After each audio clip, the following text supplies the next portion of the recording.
I don't want the church to split. I don't want there to be division. But if we're going to have it anyway, I would much rather say, look, this is the clear doctrine. This is the truth of Scripture. Choose what side you're going to stand on. So Monique, when you're looking at some of these emails, and we were talking about this earlier, that you're getting a lot of emails from people who are just desperate because maybe critical race theory is making inroads in their church and they're seeing people scattering on different sides. Talk a little bit. We've talked about critical race theory on my podcast before, but how is that specifically dividing the church? And, some people would say, well, no, it's talking about it that's dividing the church. But you are actually saying, no, it's actually this ideology that's coming in that's dividing. And I think progressive Christianity is the same way. So talk a little bit about your impressions of getting some of these emails and what you think the true culprit is for the division. Well, I think that people are approaching the subject of critical race theory as either we can talk about it or we can't. Like just the subject itself is bad, and not understanding that people within the church are actually adopting a framework. And by not talking about it, we're not alerting people to the true problems within the framework and how, in my opinion, it is antithetical to the gospel. And so we are allowing people to now live in this false hope that a secular framework is really going to build unity. The framework, though, never really gets us to unity because it focuses on oppressed and oppressor. And so we are adopting a false ideology and a false identity as Christians when we adopt this framework. And so what I'm seeing is, pastors or leaders saying, well, I don't want to talk about this because I don't want to make people upset. If I talk about this, then people are going to split. But what they're not understanding is that people are splitting anyway. People are saying, I adopt this, and because I adopt this, I automatically see you as the oppressor, or I see you as being oppressed.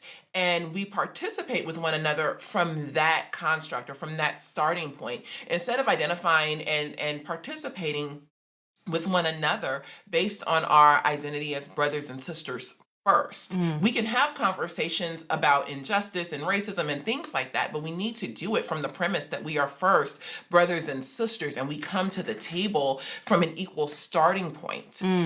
Without that, division is going to occur.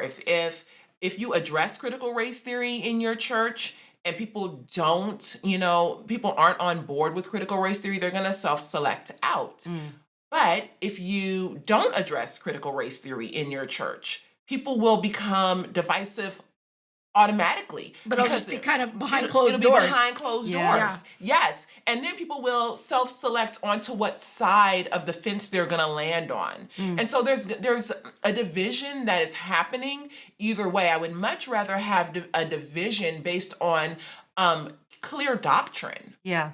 I don't want the church to split. I don't want there to be division. But if we're going to have it anyway, I would much rather say, look, this is the clear doctrine. This is the truth of Scripture. Choose what side you're going to stand on based on the historic Christian faith, what we have always believed and what the Scriptures have historically said. I think that's a really important point is we're trying to stand in the line of 2,000 years of the historic Christian faith. And the work that you do, Alisa, the work that we do is to call our attention to what have Christians historically believed about these points. The division is coming in with these new ideas. Yes. That's where the division is. But yet we're the ones who are constantly having to defend ourselves as being divisive. But I think really in this cultural moment, what it's going to take is a lot of pastors having some moral courage to say, here's where we're going to draw the line. And we're going to stand in unity with 2,000 years of church history, and we're not going to let these new doctrines come into our local church. And as you're talking, both of you, it's got me thinking about the fact that Christianity is exclusive, right? Yeah. To become a Christian, you are essentially choosing a side. It forces you to do that, to put your trust in Jesus and to deny yourself, take up your cross and follow him. That requires a choice that you're choosing him over everything else ultimately. And so that's why, what you mentioned, when the new ideas come in that are threatening that, that's when we have to call those things out.